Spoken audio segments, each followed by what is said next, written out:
yeah, yeah. Yeah, yeah. Yeah, yeah. You know all my struggles. You know what?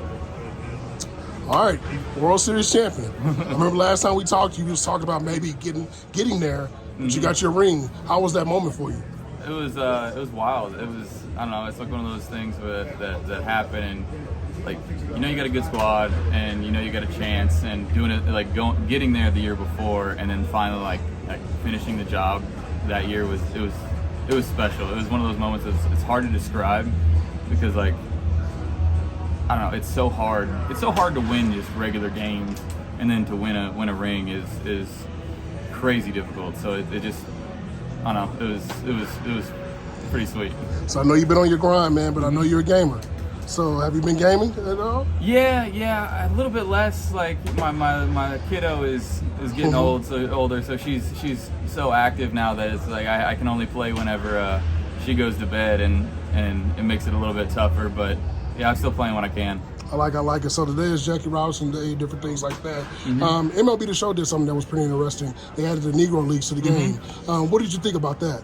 I think it's pretty cool. It's like I like seeing the stories of the people that like don't typically get the recognition that in the history of our game that they should. Like it's like a lot of those guys should have been able to play in our league and weren't able to, obviously, and that's something that I think we've made a lot of progress in. I think it's definitely a good thing to show what they were capable of, because obviously there were some truly special players that the mainstream didn't get to see. I like that. So obviously 2023 Astros, obviously there's been some injuries, different things, but I feel like with this team, been there, done that.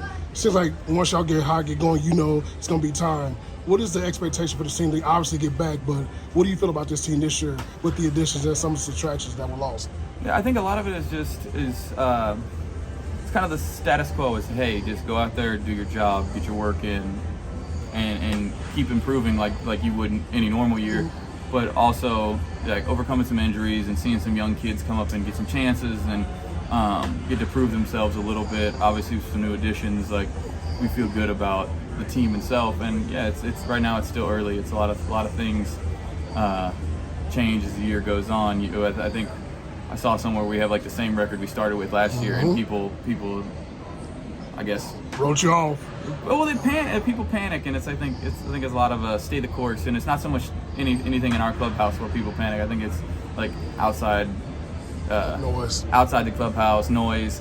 People focus on the things that aren't necessarily important in the moment. It's like, yes, would we like to have won every game we played? Yes, but like the season's long for a reason, and you get the chance to get healthy and move on and just kind of find your footing. I think a lot of it is early in camp, we don't have a lot of guys playing and getting a ton of work in because we played so late the past couple of years, so they try to keep people off their feet a little bit later. And you get to a point where people start to find their stride maybe a week or two into the season, as opposed to getting out the gates like incredibly hot, because you know the season's so long and it's injury prevention and stuff like that, where you're trying to keep everybody healthy for 162, and that means a lot, especially down the stretch.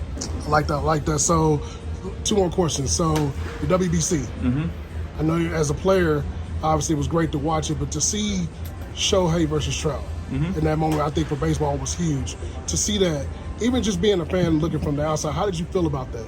Oh, I thought it was great. The World Baseball Classic is amazing for the game of baseball, and I know there's a lot of haters on the World Baseball Classic because people got hurt, but the thing that they forget is people get hurt in spring training. People get hurt in spring training all the time. Like people get hurt in off season. In the off season, like it's like they look at a small instance where people would be playing baseball anyway, and they get hurt playing baseball. And then obviously like the Edwin thing was a freak accident. That's not something that like could like can be predicted. Like it's just a fluke, and it's super unfortunate that one of our best in the game like gets hurt. But it's not a detriment to the World Baseball Classic.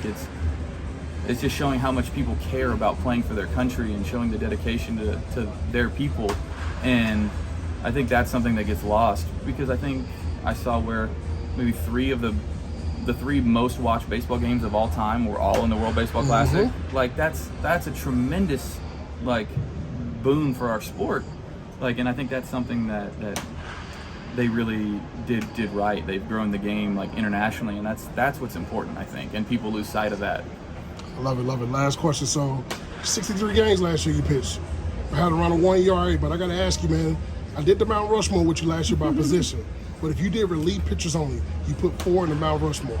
What 4 would you put on the spot? On the spot. I mean, Mo's obviously got to be on there. Like that's a given. Eric Gagne has got to go on there. Goggles, love it. Nasty, dude, nasty like, work. Like when he was in his peak, like maybe nobody ever better. Yeah. That's hard. So we got Rivera, we got Gagne. Yeah. Shoot. I've heard some names like Brian Wilson. I've heard Eckersley. Yeah. Different guys like that. Eckersley's got to be on there. I feel like Hall of Fame credentials. Like you can't. It's hard to pass up on Eck. So it's like I would probably put him on there. He got the hometown guy. I know. We got Wagner. Wagner. I did. Trevor Hoffman. It's so hard. Like there's so many guys. So many. Like I think that's the problem is like there's so many relievers that have been special. Yeah, I mean, maybe. You can't go wrong. Yeah, it's you can't really pick a wrong one. I would like probably go with Hoffman just because I mean he's got I think has almost 600 saves. Like that. That's like it's hard to pass up on guys like that. Like because like the numbers are so outlandish and they pitch for so long and they have such a body of work that like all those guys were so good for so long or so good in their prime that like you can't ignore those guys.